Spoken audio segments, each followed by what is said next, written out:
한글처럼 쉽게 배우는 훈민한자 강의 4급 한자 학습편 제43강 19번 벌레와 뱀과 물고기의 관련자입니다. 먼저 붙을 속입니다. 도우미 그림에는 파충류의 이 뼈대를 보면 꼬리가 그 몸에 붙어 있는 것을 나타내었습니다. 붙을 속의 짜임은 대전과 소전에서는 꼬리미의 촉기와 벌레촉을 결합해서 나타내었고 해서에서도 꼬리미가 획줄임한 부분 글자를 글자의 위에 나타내고 그 밑에 벌레의 뜻을 나타내는 촉기와 벌레촉을 결합하여 붙을 속의 글자 모양이 되었습니다.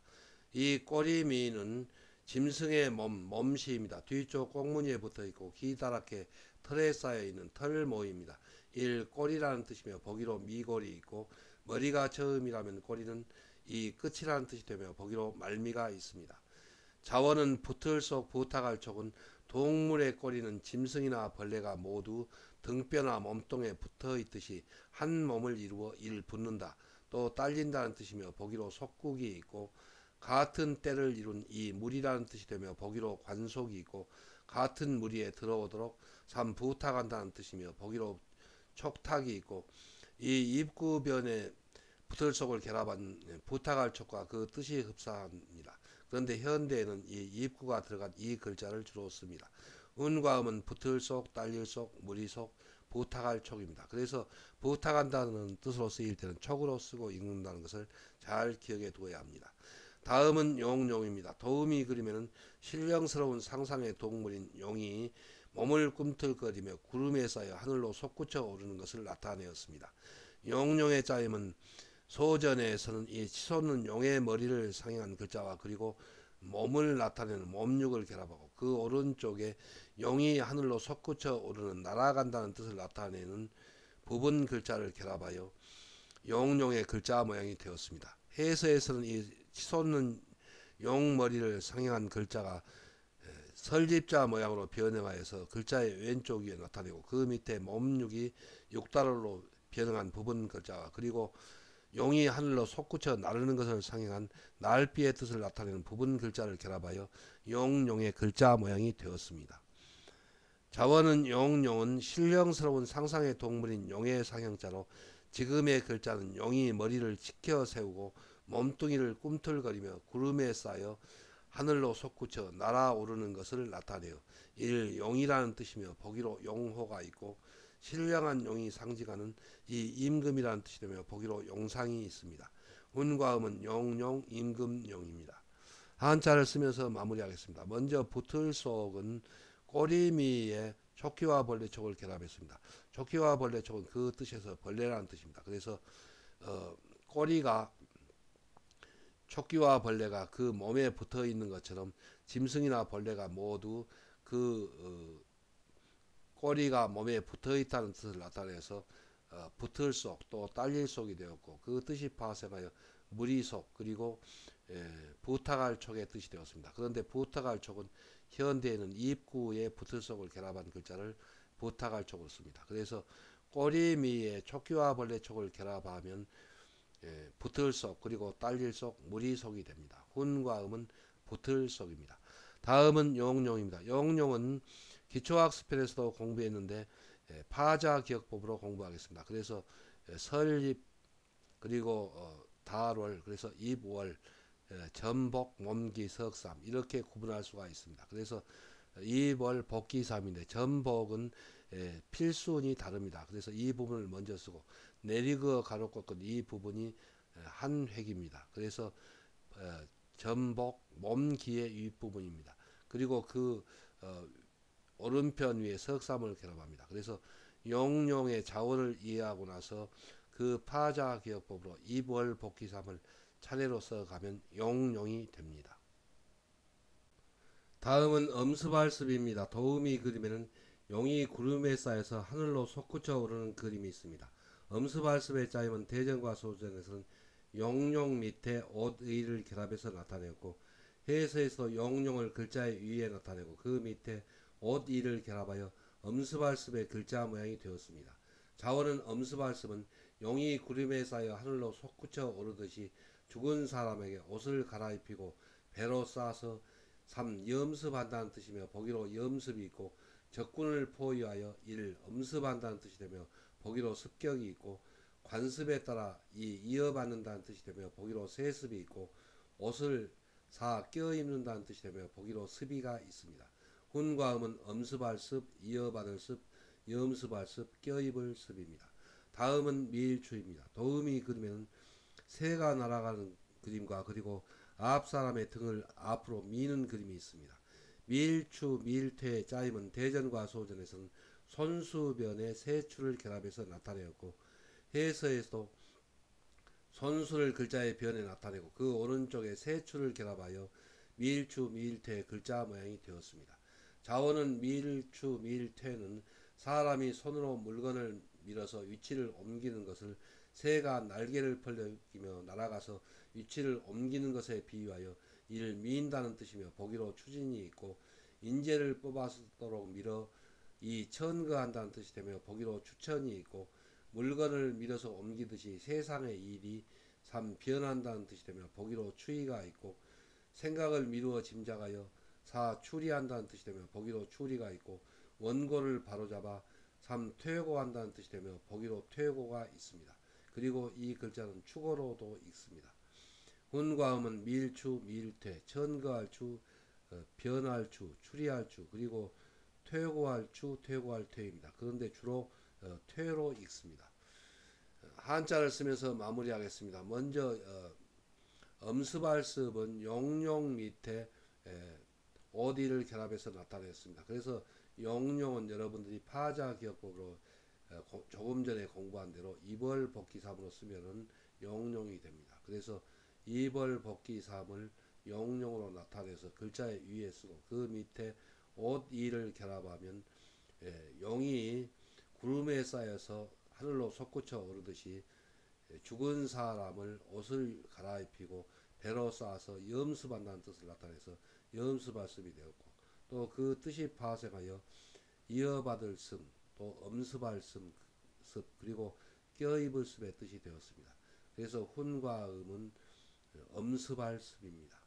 다음은 밀추입니다. 밀추는 손수변에 세 추를 결합해서 나타냈습니다. 그래서 손으로 다른 사람이나 물건을 미는 것을 새가 날개를 펼럭이면서 앞으로 나아가는 것에 비유하여 밀추가 되었습니다. 그리고 그 뜻이 파생하여 천거할 추, 변할 추, 그리고 추리할 추, 그리고 퇴고할 퇴고할 추가 되었습니다. 그런데 퇴고한다는 뜻으로 쓰일 때는 주로 퇴로 읽는데 추로 읽는 것도 틀리지 않습니다. 그래서 훈과 음은 밀추, 밀퇴입니다. 다음은 나아갈진입니다. 도움이 그리면은 공지가 짧은 새가 팔짝팔짝 뛰어서 앞으로 나아가는 그림이 있습니다. 나아갈진의 짜임은 대전과 소전에서는 세추에 걸어갈 착을 결합해서 나타내었고 해서에서 세추에 걸어갈 착을 받침으로 결합하여 나아갈진의 글자 모양이 되었습니다. 자원은 나아갈진은 공지가 짧은 새가 팔짝팔짝 뛰어 앞으로 나아가는 것을 나타내어 이를 나아간다는 뜻이며 보기로 진로가 있고 직급이 올라가니 이 진급한다는 뜻이 되며 보기로 진급이 있고 더 좋은 단계로 나아가니 진보한다는 뜻이 되며 보기로 진보가 있습니다. 훈과 음은 나아갈 진, 진급할 진, 진보할 진입니다. 다음은 법도준, 표준준입니다. 도움이 그리면은 새가 들판이나 강물을 날아갈 때 그 강물의 수면이 표준이 되는 것을 나타내었습니다. 법도준의 짜임은 대전과 소전에서는 물수변에 세매준을 결합해서 나타내었고 해서에서도 강문의 뜻을 나타내는 물수를 글자의 왼쪽 위에 나타내고 그 오른쪽과 아래에 세매준을 결합하여 법도준, 표준준의 글자 모양이 되었습니다. 먼저 세매준은 새가 세추입니다. 수평으로 수평면을 한일로 가로그어서 나타내었습니다. 날다가 먹이를 발견하게 되면 날쌔게 수직으로 날아내려 그래서 수직으로 내리는 것을 뚫을권으로 나타내었습니다. 이를 먹이를 사냥하는 것을 나타내어 이를 셈에 또 저루라는 뜻을 나타내는 부분 글자입니다. 자원은 법도주는 강물의 수평면 위를 셈에가 날아갈 때 수평면이 기준이 되듯이 사람이 지켜나가는 기준이 되는 생활규범이 이를 법도 또 표준이라는 뜻이 되며 보기로 준칙이 있고 법은 수평면처럼 이 평평하다 또 고르다는 뜻이 되며 보기로 평준이 있고 필요한 것을 기준하여 3. 준비한다는 뜻이 되며 보기로 준비가 있고 으뜸에 다음 가는 것이 이 준한다는 뜻이 되며 보기로 준결승이 있습니다. 훈과 음은 법도준, 표준준, 평평할 준, 고를 준, 준비할 준, 준할 준입니다. 한자를 쓰면서 마무리하겠습니다. 먼저 나아갈지는 세 추에 걸어갈 착을 결합해서 나타냈습니다. 그래서 세 추는 여기서 공지가 짧은 그런 새가 팔짝팔짝 뛰어서 걸어갈 착, 앞으로 나아간다는 뜻을 나타내서 나아갈진이 되었습니다. 그리고 그 뜻이 파생하여 진급할진이 되고 또 진부할진이 되었습니다. 그래서 세 추에 걸어갈 착을 받침으로 결합하면 나아갈진이 됩니다. 훈과 음은 나아갈진입니다. 다음은 법도준 표준주입니다. 법도준 표준주는 물수변의 세매준을 결합해서 나타냈습니다. 여기서 물수는 강물의 수평면을 나타냅니다. 그래서 세매가 강물 위를 날아갈 때 그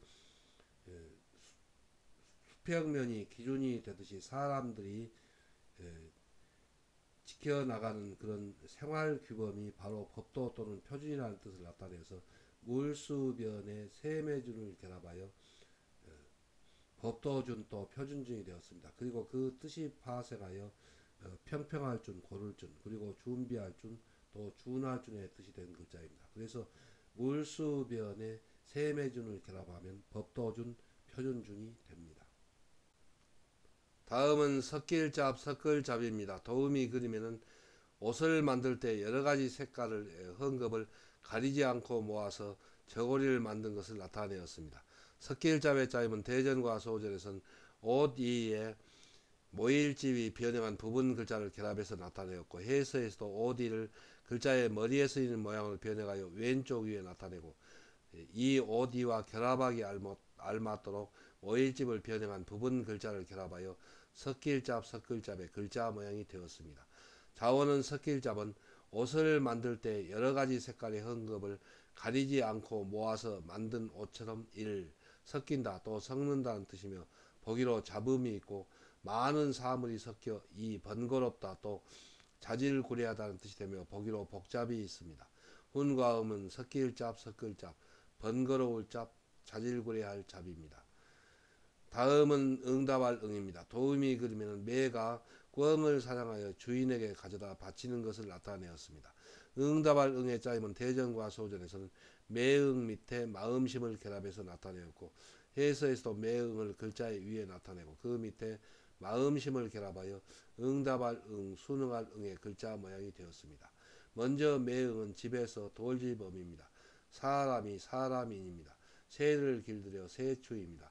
사냥에 이용한다는 뜻을 나타내어 이를 매라는 뜻이며 이 매응과 그 뜻이 흡사하고 이 글자에서 부분 글자의 뜻으로 쓰입니다. 자원은 응답할 응은 잘 길들인 매가 주인의 마음에 순응하여 꿩 따위를 사냥하여 제가 먹어버리지 않고 주인에게 가져다 바치듯이 이를 응답한다 또 순응한다는 뜻이며 보기로 응답이 있고 매가 사냥한 것을 주인에게 가져오듯이 마땅히 해야 할 일이 이 응당이라는 뜻이 되며 보기로 응당이 있습니다. 훈과 음은 응답할 응, 순응할 응, 응당 응입니다. 한자를 쓰면서 마무리하겠습니다. 먼저 섞일잡은 여러가지 헝겊을 그 빛깔을 가리지 않고 모아서 만든 옷이라는 뜻입니다. 그래서 옷이가 획줄임한 부분 글자를 옷이 머리에 쓰이는 모양으로 변형하여 글자 위에 나타내고 그 밑에 모일집이 이 옷이와 결합하기 알맞도록 변형한 부분 글자를 결합하여 섞일잡이 되었습니다. 그래서 섞일잡, 섞을잡이고 또 그 뜻이 파생하여 번거로울 잡 그리고 자질구레할 잡이 되었습니다. 그래서 옷 위에 모일집이 변형한 부분 글자를 결합하면 섞을잡도 섞일잡이 됩니다. 다음은 응답할 응, 순응할 응입니다. 응답할 응, 순응할 응은 매응을 글자 위에 나타내고 그 밑에 마음심을 결합했습니다. 그래서 매가 사냥하는 것을 자기가 먹어버리지 않고 주인의 마음심입니다. 마음을 헤아려서 주인에게 가져다 바치듯이 응답한다는 뜻을 나타내서 응답할 응 그리고 순응할 응이고 또 응당 그렇게 해야 한다는 뜻을 나타내어서 응당응이 되었습니다. 그래서 매응 밑에 마음심을 결합하면 응답할 응이 됩니다. 다음은 보활호입니다. 도우미 그림에는 우는 어린아이의 뜻을 잘 헤아려서 도와주려는 그림이 있습니다. 보활호의 짜임은 대전과 소전에서는 말씀은 변에 헤아릴 약을 결합해서 나타내었고, 해서에서도 말씀은 글자의 변에 나타내고, 그 오른쪽에 헤아릴 약을 결합하여 보활호의 글자 모양이 되었습니다. 먼저 헤아릴 약은 수리부엉이 환입니다. 사람의 손에서 손후또입니다. 도망치려고 알맞는 기회를 엿보며 사람의 마음을 이를 헤아린다 또 재는다는 뜻을 나타내는 부분 글자입니다. 자원은 보활호는 도움이 필요한 사람에게 말로 물어서 따간 형편을 잘 헤아려 도와주듯이 이를 보호한다, 지킨다, 또 돕는다는 뜻이며 보기로 호국이 있습니다. 훈과 음은 보호할호, 지킬호, 도울호입니다. 다음은 확실할 확입니다. 도우미 그림에는 이 선비와 그리고 하늘 높이 날아가는 두루미를 비유하여 나타내었습니다.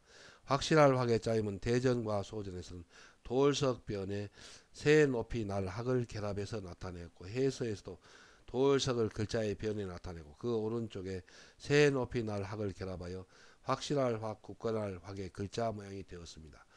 먼저 새 높이 날 학은 하늘로 높이 날아가는, 그래서 하늘을 덮을명 모양으로 나타내었습니다. 새라는 뜻을 나타내서 새추의 한 획을 길게 늘려서 이 덮을멱을 새추 획으로 꿰었습니다. 그래서 이를 새 높이 난다는 뜻을 나타내는 부분 글자입니다. 자원은 확실할 확은 의지가 돌같이 굳건하고 하늘 높이 날아가는 새처럼 지조가 높은 사람은 믿어서 틀림이 없다는 뜻을 나타내어 이를 확실하다 또 굳건하다는 뜻이며 보기로 확립이 있습니다. 훈과 음은 확실할 확, 굳건할 확입니다. 한자를 쓰면서 마무리하겠습니다. 먼저 보호할 호는 말씀은 변에 헤아릴 약을 결합해서 나타내었습니다. 그래서 도움이 필요하거나 형편이 따간 사람에게 말씀은 말로 그 따간 형편을 물어서 그 뜻을 잘 헤아려서 도와주듯이 보호한다는 뜻을 나타내서 보호할 호가 되었습니다. 그리고 그 뜻이 바로 지킬 호이고 도울 호입니다. 그래서 말씀은 변에 헤아릴 약을 결합하면 말로 그 뜻을 따간 사람의 뜻을 헤아려서 보호한다고 뜻에서 보호할 호이고 또 지킬 호, 도울 호입니다. 훈과 음은 보호할 호입니다. 다음은 확실할 확입니다. 확실할 확은 도울석변에 새 높이 날 학을 결합해서 나타내었습니다. 그 뜻은 의지가 돌같이 굳고 또 새가 공중을 높이 날아가듯이 그 지조가 높은 사람은 믿어서 틀림이 없다는 뜻을 나타냈습니다. 그래서 하늘을 나타내는 이 덮을멱을 하늘 높이 난다는 뜻에서 새추의 한 획을 길게 늘려서 꿰었습니다. 그래서 새 높이 날 학이 되었습니다. 그래서 돌석변에 새 높이 날 학을 결합하면 확실할 확이 됩니다.